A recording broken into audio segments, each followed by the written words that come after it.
Hello, thanks for joining us here on KXAN Live. I'm your anchor, Esmeralda Zamora, and today we have our Nick's First Warning Weather segment with meteorologist Nick Bannon. Nick, thanks so much for joining us. How are you doing today? I'm doing well. Really busy weather day, and we're not out of the woods yet. In fact, sort of the worst of the wind and the driest of the air is happening now through the early evening. So we've got to be extra vigilant about doing what we've been doing today to reduce any development of fires, being very conscious about disposing of smoking materials, reducing the risk of sparks and that sort of thing. And one thing that we've been noticing quite a bit over the last hour has been an increase in dust. You're already seeing the haze in the metro, but this is how it looks in Llano County right now. That visibility is poor due to blowing dust that continues to work its way through the hill country. And this is also working its way into the Austin metro as well. The visibility is still much better in the metro now because the thickest of the dust is not quite here at this point, and it will slowly disperse as it moves east and southeast. But you can still kind of see it here from this view too, from our Austonian weather camera. Still, it's nothing like what they're seeing in Llano with visibility less than a couple of miles in some spots. And we have what the National Weather Service has just issued is rather rare for parts of the hill country. That is a blowing dust advisory for San Saba and Mason counties. I put the clouds and radar on the visible satellite black and white view just because it's easier to see. And I want to point out here, let me get some of the tools going. We can keep it full screen. Let me freeze it into the now mode too. This right here is actually the boundary between the lack of blowing dust and then the dust. So you can see that shading change as it turns to a lighter shade. This is actually the arriving blowing dust that is already fairly widespread in the hill country and western metro. And the blowing dust will only continue to move eastward and southeastward as we head through the next couple of hours. The concern with blowing dust, one, visibility, but two, it could lead to some scratchy, itchy eyes, difficulty breathing, especially for some sensitive folks. And you can see as I put this back into motion now, just the movement of it is fairly quick. So you're going to see visibility going downhill rather quickly as the wind continues to blow this dust in from the west and northwest to the southeast as we go through the early evening hours.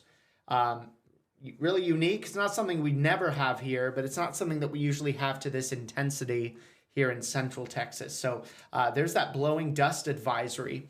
I'll tell you this, Esme, we have not seen in the last few years a blowing dust advisory in our 15 county viewing area.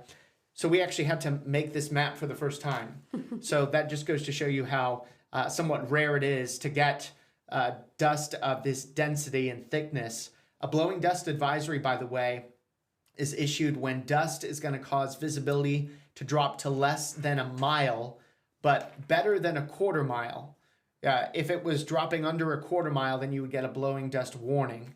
But a blowing dust advisory is for visibility between that quarter mile and mile. You can see what the visibility looks like. We often show this map when we're talking about fog, but in this case, it's the dust that's causing the visibility drop in the hill country. In Llano, where we just showed you that camera, visibility now less than 2 miles. And it's kind of crazy on a day with such a blue sky and barely any clouds around to get the dust to be that thick to drop the visibility that low. Lago Vista's visibility is down to 5, Georgetown 6. Around 10 is near perfect.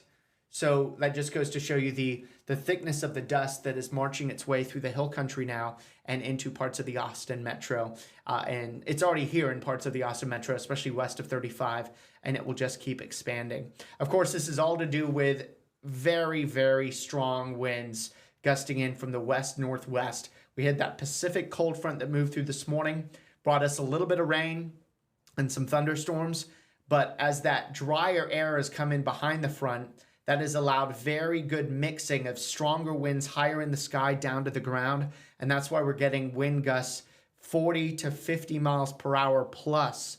We've had some gusts up near 60 miles per hour in some parts of the hill country earlier this afternoon. And we expect to maintain wind gusts of the 40 to 60 mile per hour range here through about 5 o'clock or so this evening. So another 2 hours of strong winds and very dry air means that we still have to be extra vigilant about doing what we can to prevent the development of wildfires. The relative humidity values down near or under 15% in a lot of the area. We're starting to see those numbers coming up a little bit in San Saba. That is good news. Mason as well, over 20% is good news. It's still very dry, but the majority of the area has the relative humidity numbers 15% or less. And of course, that just goes to show you how dry the air is. That's going to dry things out on the ground even more when you have relative humidity numbers like this. And that's just going to mean that any spark that gets going is going to have a lot of fuel to be able to burn. And then, of course, you add the wind to that, and that will be able to transport those embers great distances here as we go into the early evening at the very least. The wildfire risk today from the Texas A&M Forest Service is still at a 5 out of 5 for most of us. The only exception being parts of Milam, Lee, and Fayette counties, where it is a 4 out of 5. So still significant. And so much of the state, just eyeballing it here, looks like 2/3 of Texas at a 5 out of 5 extreme fire danger. That is as high as it gets. But we do anticipate that the temperature will come down tonight. The wind gusts will come down tonight, both of which should help our fire concerns slowly come down here tonight. So we've got a wind advisory until 6 p.m. for almost all of our 15 county viewing area for those 30 to 50 mile per hour gusts. And where we're seeing some of the higher gusts in Lampasas, San Saba, Mason counties, we've got high wind warnings until 7 o'clock tonight. So wherever you are, it's very strong winds. It's just a subtle difference there in the intensity of the wind gusts being a little bit higher in parts of the hill country. Red flag warnings continue until 9 p.m., which basically indicates that the combination of strong winds and dry air mean that any fire that gets started would have ample opportunity to spread and cause significant danger throughout the area. And this sort of sums it up. The wind gusts, the low humidity mean that you've got to avoid all burning here today. Don't toss cigarettes. And I know it may be hidden by the banner there a little bit at the bottom, but avoid generating sparks. That could be from anything like dragging a chain from your car. Anything you're towing that has a dangling chain that may hit the ground could cause some sparks. Lawnmowers could cause some sparks, especially if it clipped a rock. Other machinery could cause that. Construction vehicles could cause that. So if there's any good thing about fire weather, it's that we can do a lot to prevent the fires themselves. Other types of weather, there's not much we can do to assist ourselves, but from a fire danger perspective, we can do a lot to mitigate the risk of actual fires. Now, we're still going to get the wind and the low humidity, but let's just do our best here to prevent any fires from starting and prevent our local area fire departments from having to work very hard here this evening, tonight, and possibly for the days to come. This is what the wind gusts look like going into the evening. So 5 o'clock, still gusting 30 to 45, perhaps up to 50 miles per hour. We should start seeing big improvements in those wind gusts after 5 p.m. You can see by 7:38, we're dealing with gusts in the 15 to 25 mile per hour range. So a big improvement during the early evening hours. And then for the rest of the night, gusts 10 to 20, 25 miles per hour into the day tomorrow. That is nothing compared to the types of wind gusts that we have seen today. The air is still going to be bone dry, though, through early evening. So we're saying 5 o'clock, things are still real rough from a dry air perspective and a gusty, damaging wind perspective. And of course, we haven't even talked about power outages yet, but I know that there's some scattered thousands of people in various counties here in Central Texas without power. Austin Energy reporting outages, Encore reporting outages, Pernalis Electric, they're watching the outages there too. We go into the evening, and then the relative humidity values likely go up into the 20 to 30% range by 8 tonight. That is not humid air, but it is not as dry as it is now. And then the relative humidity values continue going up into tomorrow morning. So hang tough through early evening, and then we think we'll get there. Esme, the other reason that we're talking today, brand new heat naming structure going into effect beginning today, actually, but it'll mostly apply for us in the summer. Yeah, and this is something that you and I talked about in the winter when we had those changes on the freeze, the verbiage when it comes to freeze warnings, right? Yeah, so the National Weather Service are doing this thing to consolidate a lot of their advisories, warnings, and watches to be easier to understand. And they did that with some of our winter weather advisories. If we can take it full screen, that way it's not going to cut off so much. Let me show you what they did before, and then we'll talk about what they're about to do starting today. So let me skip ahead a couple. If you remember in the winter time, they changed hard freeze watches and consolidated it to just freeze watches. Hard freeze warnings and freeze warnings, they consolidated that to freeze warnings. And then also the cold watches and wind chill watches got consolidated to extreme cold watch. And then they made extreme cold warnings instead of having wind chill warnings in the mix. And then wind chill advisories were replaced by cold weather advisories. So they're doing the same thing beginning today for heat-related warnings. So they're basically replacing the term excessive with the term extreme. This is to get in line with the fact that in the winter, they're going with extreme cold warnings and watches. So in the summer, they're trying to do a similar idea, extreme heat watch and extreme heat warnings. So that's what they're going with here. And here's what the criteria is when we get to the summer months regarding when they will issue heat advisories and when they will issue these new extreme heat warnings. And the criteria haven't changed from the excessive heat warnings that they would issue before, just the naming structure. So heat advisories, either when the air temperature is expected to get to 103 or above, or the feels like temperature, the heat index gets to 108 or above. But for extreme heat warnings, these new warnings that go into effect starting today, air temperatures of 105 or hotter, or the heat index 113 or hotter will be the time that we get these new warnings, Esme. So we should be looking out for that kind of verbiage when it comes to notifications from our weather app or even reading our articles on KXAN.com. Yeah.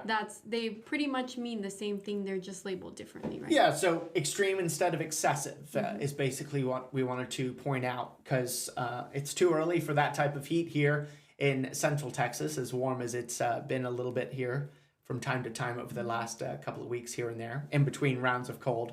But we do want to give you a heads up about that change going into the summer, so it's not confusing. Like, what happened to the excessive heat warnings? Now it's extreme. Is that worse? No, they're just trying to get along the same page as the winter related, cold related advisories and warnings, that sort of thing. Yeah. Now moving back to what you had touched on before. At the beginning of our stream, you were talking about it raining. And this morning, when I was looking at some of the questions that we got through Report It, a lot of them were saying, how are we in a heat advisory, I'm sorry, not a heat advisory, a fire risk if we just witnessed some rain here in Central Texas? Can you answer that? Yeah, so our own Rich Siegel actually put together a blog this morning, but the general idea is there wasn't a lot of rain. It may have come down briefly heavily, but there wasn't a lot of rain, so it would evaporate very quickly with this dry air mass in place. We're also at a point in time, this time of year, that a lot of vegetation is still dormant from the winter. Okay, it looks kind of dead. It may not be dead, it's more likely dormant. So it's not containing a lot of moisture that it's sucking up from the soil below. So it's dry. And so the combination of very little rain this morning, very dry vegetation, with a drought that continues to get worse, we picked up a 2-inch rainfall deficit over the winter, a little more than that. So we're missing rain from winter that we should have had. And winter's already usually our driest season ever. So there's several things that have come together to set us up for a high fire danger today. And yes, we got a little bit of rain this morning. We would have needed inches of rain, 1, 2, 3 inches of rain to really soak the ground, to have really reduced our fire risk ahead of these types of winds and this type of dry air. But, 1/4 inch or less in most places this morning. It was nice rain, but just not enough to be long lasting through a day like today when the air is so dry and the winds are so strong. Because remember, the wind helps to dry things out too. It's not just the dry air sitting on top of something. The wind helps to take away some of the moisture in those fuels through the day. So it's a combination of almost worst case scenario factors here today. Yeah, we got a little bit of rain. I'm sure it helped a little bit, but not as much as we would have liked. No, and those winds, like you mentioned, they're no joke. We have some of our viewers that are commenting right now saying in Lago Vista, their neighbor's oak tree completely fell. Yeah. And another one saying that limbs are on the ground in Angus Valley already. Yeah, and the fire concern has been a lot of the talk today. Now we're talking about the dust that you're seeing there behind us in Llano. But we can't forget about the wind doing its own damage as well. Anytime you get gusts over 40, you'll probably get a few isolated problems. And today we've had gusts over 50 at times, leading to some of these scattered power outages and tree damage, fence damage. If it was garbage day in your neighborhood today and you're watching, I wouldn't be surprised that when those bins get emptied that they move down the street a little bit here today. So bear that in mind. Anything light that's outside could get tossed or tipped over or blown over. Even outdoor barbecues too, chairs, patio furniture, a lot of that stuff, if you hadn't tied it down, may not be quite where you left it when you get back to your house today. Now, I know everyone has been hearing this over and over, but can you please let us know what are some of the things that we should be doing ahead of these wildfire risks? Yeah, so we're in it right now, of course, and I'll pull up the wind gusts as things stand just to give you an idea. And you could see gusting largely 40 to 50 miles per hour in most places. What you want to do is just minimize any opportunity that you will start a flame. That's sort of the easiest way of saying it. That means disposing of smoking materials appropriately.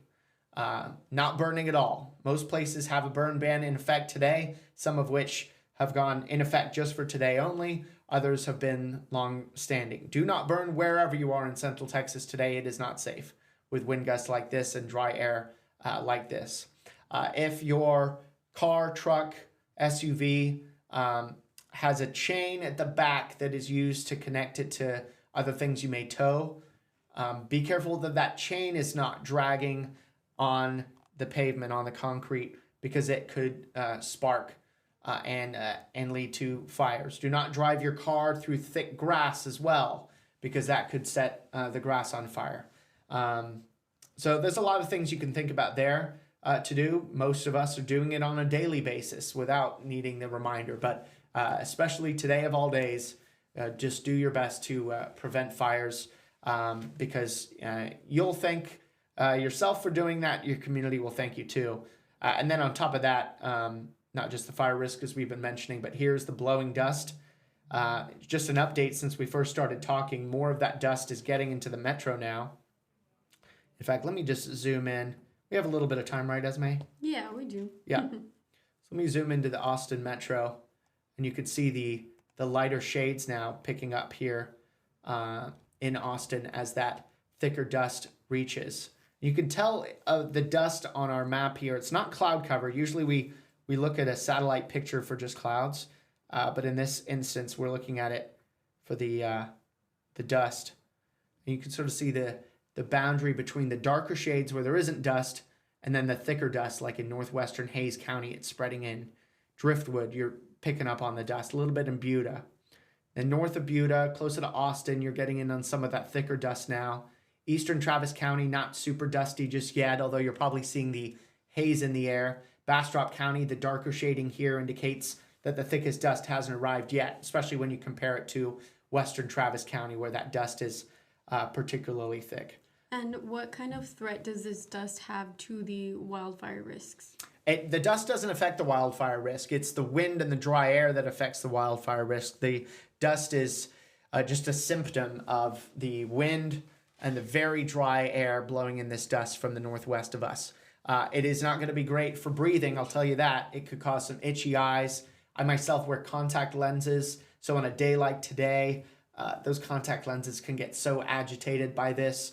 And this dust is just going to potentially make that worse as it spreads through the area. Now, as the winds lighten tonight, we'll start to see that dust settling down and not being carried so well by the wind into the evening. but that's how things are looking right now. Let me just back up the view a bit because you're still not seeing the dust in our eastern counties.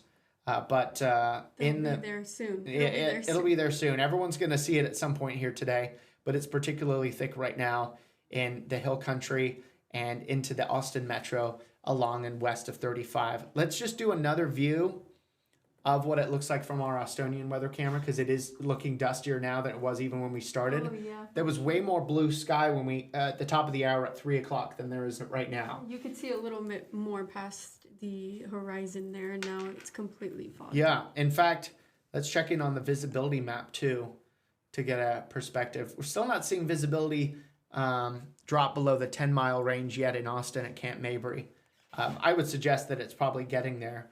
Some of these visibility numbers don't update until the top of the hour again, so it may not have factored in the lowering visibility that we've had in the last 26 minutes or so. But you can still see places like Llano, San Saba, less than 2 miles of visibility, which on a day where we've got blue skies above is pretty remarkable given that all of the visibility reductions caused by dust, not fog, nothing like that, but dust. And if you're just joining us, a very rare blowing dust advisory for San Saba and Mason County until 6 o'clock. That's a concern for visibility dropping below 1 mile in those counties. So so rare it is that we actually had to add it to our weather graphics today because we had not previously had a blowing dust advisory in our weather graphics here before. So let me just take you through the wind gusts into the future before we wrap things up for those of you fresh to our live stream here. I expect the strongest of the winds will continue to stay with us through 4 and 5 o'clock. After 5, a notable reduction in wind gusts so that by 7, 8 o'clock, still breezy, not nearly as windy. And then the gusts overnight, not too bad either. Still breezy tomorrow too, gusting 15 to 25 miles per hour in some places, but nothing like the gusts 40 to 60 miles per hour that we've had here today. And at the same point, the humidity levels will gradually come up after 5 p.m. So 5 p.m., it's not like the wind is going to stop, but 5 p.m. is a good time to remember that things will start getting better after then. Humidity levels go up, wind gusts going down, so a lot working in our favor once we get through 5 o'clock here tonight. But in the meantime, we just got to be vigilant and think about our firefighters doing their best to respond to anything that pops up and try to make sure that it is not more significant than just a small fire. And Let's also hope. make sure that we are not the reason for this. Yeah, you don't want to be the one responsible for a very significant fire here in Central Texas. But we can do our part. And tomorrow, sunshine, light winds, and highs up around 70. It should be nice here tomorrow, Esme. And if anyone wants to stay up to date tonight on air or online, how can they find you? Yeah, KXAN.com's a good page to go to. We also have a map under the Weather and Traffic tab. If you click on Weather Resources, under that section, there'll be Central Texas wildfires, and you can actually see the latest developments as far as any wildfires are concerned. Yeah, it's the 6th one down there. Is it? No, I think you maybe clicked on the 7th one down and it skipped on you there. Yes, Central Texas Wildfire Tracker. And there's a map as we scroll down of any wildfires. Now, the ones that you're seeing are previous fires that happened in January and February and one of them in March. So we're not seeing any significant ones that have developed here yet, but we'll keep updating the map should any fires develop. Certainly the conditions have been ripe for that here today, but let's just hope that we don't get any because 90% of wildfires are caused by humans. So if you take away that 90%, then we're left in a much better shape here if we all do our part here today. Yeah, and we also have that article that you published today on the excessive heat warning going away and the new verbiage that we can expect to look out for when we are in an extreme heat watch or extreme heat warning. Perfect, yes. And remember those when we come summer, no signs of excessive heat anytime soon, just more of this wind and blowing dust working through the air right now. Real nasty. Well, thank you so much for joining us, Nick. We can't wait to see what topic we'll cover with you next week. Yes, hopefully not wind, dust, and fires. Thank you, Nick. Thanks.